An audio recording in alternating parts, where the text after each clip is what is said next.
नमस्ते और इस नए एक्सप्लेनर में स्वागत है। आज हम एक ऐसे टॉपिक को डिकोड करने वाले हैं जो हम सभी के ट्रैवल प्लान से गहराई से जुड़ा है। आईआरसीटीसी के ट्रेन बोर्डिंग स्टेशन बदलने के नियम। देखिए, ट्रेन टिकट बुक करना एक बात है, लेकिन अचानक वक्त में यात्रा के प्लान में अचानक बदलाव आ जाए तो नियम थोड़े पेचीदा हो जाते हैं। तो इन जटिल नियमों को बिल्कुल आसान तरीके से समझना बहुत जरूरी है, ताकि आगे चलकर किसी बड़ी परेशानी का सामना न करना पड़े। चलिए सीधे इसके कोर में चलते हैं। आमतौर पर होता क्या है कि ट्रेन टिकट्स महीनों पहले बुक कर लिए जाते हैं, राइट? लेकिन आखिरी वक्त में अचानक से पता चलता है कि ओहो, सफर शुरू करने की जगह तो बदलनी पड़ेगी। जब किसी यात्री को अपना बोर्डिंग पॉइंट बदलना पड़ता है तो आखिर वहां होता क्या है? ये सुनने में लगता तो बड़ा आम सा है, पर इसके नतीजे सीधे हमारे बजट और यात्रा के अनुभव पर पड़ते हैं। अगर नियमों की ठीक से जानकारी ना हो ना, तो आखिरी वक्त की ये फ्लेक्सिबिलिटी भारी आर्थिक नुकसान करवा सकती है। तो सबसे पहले आगे बढ़ते हैं और बात करते हैं समय और रिफंड से जुड़े कुछ बेहद स्ट्रिक्ट नियमों की। ये नंबर हमेशा याद रखना चाहिए। 24 घंटे। ट्रेन छूटने से ठीक 24 घंटे पहले का समय एक बहुत ही सख्त काउंटडाउन की तरह काम करता है। जैसे ही ये काउंटडाउन शुरू होता है, रूल्स एकदम हार्ड एंड फास्ट हो जाते हैं। अगर इस 24 घंटे के अंदर बोर्डिंग स्टेशन बदला गया तो नॉर्मल सर्कमस्टांसेस में किसी भी तरह का रिफंड बिल्कुल अलाउड नहीं होता, एकदम जीरो। मतलब अगर लास्ट मिनट पे स्टेशन बदला और किसी वजह से यात्रा कैंसिल करनी पड़ गई तो टिकट का पूरा पैसा वहीं डूब जाता है, रिफंड की उम्मीद छोड़नी पड़ती है। लेकिन रुकिए, यहाँ एक बहुत ही इंटरेस्टिंग ट्विस्ट है। इस 24 घंटे की सख्ती के बावजूद ठीक 3 ऐसी एक्सेप्शंस हैं जो एक रेयर लाइफलाइन की तरह काम करती हैं। पहला, अगर ट्रेन ही कैंसिल हो जाए। दूसरा, अगर तय किया गया कोच ट्रेन में ना जुड़ा हो। और तीसरा, अगर ट्रेन 3 घंटे से ज्यादा लेट चल रही हो। ऐसा क्यों? क्योंकि इन तीनों सिचुएशंस में गलती या देरी रेलवे सिस्टम की होती है, यात्री की नहीं। तो केवल इन्हीं 3 एक्सेप्शंस में वो 24 घंटे वाला नियम असर नहीं करता और पूरा रिफंड आम तरीके से मिल जाता है। आगे बढ़ते हैं। अब आती है सबसे खतरनाक बात, यात्रा जुर्माने यानी फाइन से बचना।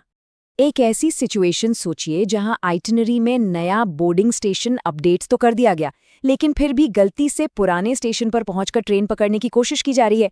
देखिए, जैसे ही ऑनलाइन पोर्टल पर नया स्टेशन चुनकर सबमिट बटन दबाया जाता है ना, पुराना स्टेशन तुरंत एक नो गो जोन बन जाता है। वहीं उसी पल पुराने स्टेशन से चढ़ने का सारा अधिकार बिल्कुल खत्म हो जाता है। अब सफर सिर्फ नए बदले हुए स्टेशन से ही वैलिड है। पुराना स्टेशन कंप्लीटली अमान्य हो चुका है। तो यहाँ सबसे क्रूशियल पॉइंट ये है कि अगर कोई नियम तोड़कर पुराने स्टेशन से ही ट्रैवल करता हुआ मिल जाए तो टीटीई इसे बहुत सख्ती से देखते हैं।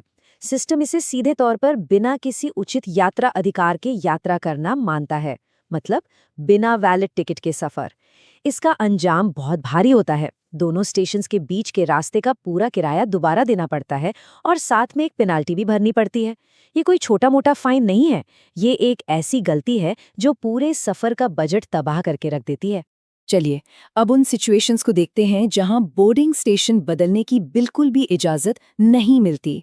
ये लिस्ट एक क्विक ट्रबल शूटिंग गाइड की तरह काम आएगी। 4 ऐसी स्पेसिफिक स्थितियां हैं जहां आईआरसीटीसी का सिस्टम किसी भी हाल में स्टेशन चेंज अलाउ ही नहीं करता। पहला, अगर टिकट सीज्ड यानी जब्त हो चुका है। दूसरा, उन पीएनआर्स पर जहां विकल्प स्कीम चुनी गई है यानी ऑल्टरनेटिव ट्रेन का ऑप्शन चुना हुआ है। तीसरा, आई टिकट्स यानी जो फिजिकल पेपर टिकट्स पोस्ट से आते हैं उनमें ऑनलाइन बदलाव मना है। और आखिर में, अगर टिकट करंट बुकिंग में चार्ट बनने के ठीक बाद लिया गया है तब तो स्टेशन किसी कीमत पर नहीं बदला जा सकता। अब आते हैं एक आखिरी और बहुत ही जरूरी हिस्से पर, बुक्ड टिकट हिस्ट्री को मैनेज करने की एक शानदार ट्रिक। इन सब स्ट्रिक्ट नियमों के बीच एक ऐसी सुविधा है जो सच में एक प्रो टिप की तरह काम करती है। अगर टिकट बुक करते वक्त ही पहली बार बोर्डिंग स्टेशन बदल दिया गया था तो सिस्टम यहाँ एक छूट देता है। बुक्ड टिकट हिस्ट्री सेक्शन के जरिए ठीक एक और बार बदलाव करने की परमिशन मिल जाती है। लेकिन ध्यान रहे, ये केवल एक आखिरी मौका या वन टाइम लाइफलाइन है।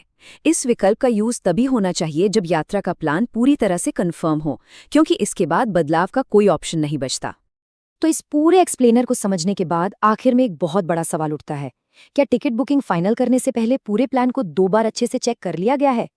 ये बोर्डिंग सिस्टम गलतियों के लिए सच में कोई गुंजाइश नहीं छोड़ता। थोड़ी सी जल्दबाजी आगे चलकर भारी परेशानी, डबल किराया और भारी फाइन का रूप ले सकती है। इसलिए सफर की प्लानिंग फाइनलाइज करने से पहले हर एक डिटेल को ध्यान से चेक करना ही सबसे बड़ी समझदारी है। नियम